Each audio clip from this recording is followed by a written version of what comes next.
She screamed when the knife slipped from her fingers and clattered against the shrine floor. The young man tied to the wooden post lifted his head slowly. Even with blood running down his chest, he smiled. Madam Nkiru froze. For the first time in many years, her hands were shaking. The fire around the ritual circle flared higher, as if responding to the sudden shift in power. The drums outside the shrine faltered, their rhythm breaking apart. Something was wrong. Very wrong. "Do not move," Madam Nkiru said sharply, forcing her voice steady as she bent to retrieve the knife. "This is not finished." The young man laughed softly. "You should have listened to the signs," he said. The flames crackled louder, and that was when fear, real fear, finally crept into her heart. Long before that night, Madam Nkiru had been known as a blessing to desperate young men. She lived on the edge of Oduka village, in a compound that always seemed untouched by poverty. While other roofs leaked during the rains, hers stood firm. While others struggled to eat, her table overflowed. People whispered, but no one spoke too loudly. Wealth like hers always came with silence. Young men came to her quietly, usually after dark. Some wanted money, some wanted contracts, others wanted visas, cars, influence. Madam Nkiru never judged. She only smiled and listened. "There is always a price," she would say calmly. Most of them nodded eagerly. They never asked what the price was. Chidi was the first that season, a final-year student drowning in debt, eyes full of hunger and fear. He knelt before her shrine, sweat rolling down his face. "I will do anything," he said. "Anything." Madam Nkiru studied him for a long moment. Then she nodded. 3 days later, Chidi disappeared. His phone was found near the river. His mother cried herself hoarse. The village elders murmured, but no one pointed fingers.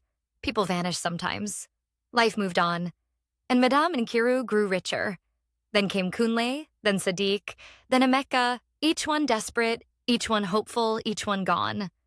With every ritual, Madame Nkiru felt her power deepen. The spirits answered faster. Money came easier. Her face stayed young while others aged. She stopped hiding her confidence. She walked through the village with her head high, daring anyone to challenge her. No one did. Until the stranger arrived.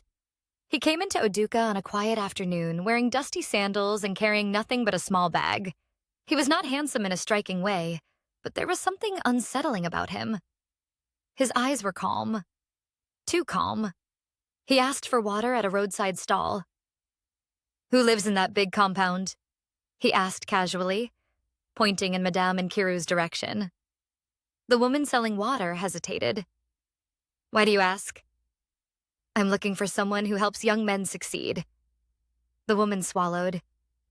"Then you're looking for Madam Nkiru." When the stranger smiled, the woman felt a chill run down her spine. Madam Nkiru noticed him the moment he stepped into her compound. He did not bow. He did not rush to speak. He simply stood there, looking around as if measuring the place. "What do you want?" she asked. "Money," he said easily. "Power." She smiled. "Everyone wants that." "I hear you help people get it." She gestured for him to sit. "I help those who are ready." He sat, eyes never leaving hers. "I am ready." Madam Nkiru tried to read him the way she always did. She searched for fear, greed, desperation. She found none. It unsettled her. "What is your name?" she asked. "Call me Ifunanya," he replied. She nodded slowly. "Then listen carefully. What I do is not free." "I know," he said. "Nothing ever is." That night, Madam Nkiru consulted her spirits. The cowries scattered across the mat refused to settle. The candle flickered violently.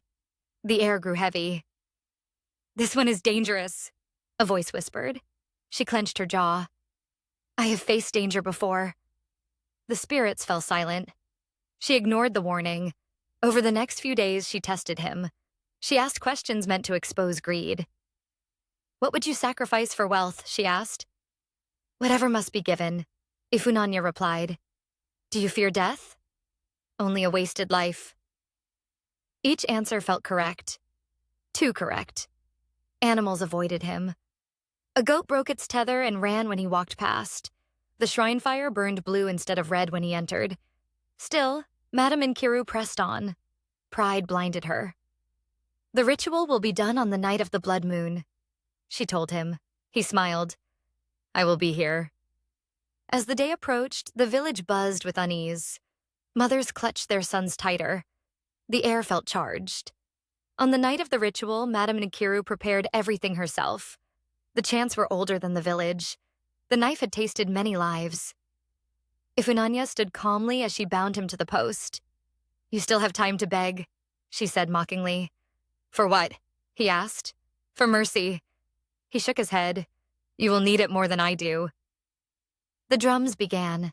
The fire roared. Shadows twisted along the shrine walls. Madam Nkiru raised the knife, and then her hand trembled. That was when the blade fell. Back in the present, inside the shrine, Madam Nkiru forced herself to breathe. She picked up the knife and lifted it again. You think you can scare me? She snapped. I have fed gods. You fed greed, Ifunanya replied calmly. And greed always comes back hungry. The ropes around his wrists began to burn. Madame Nkiru's eyes widened.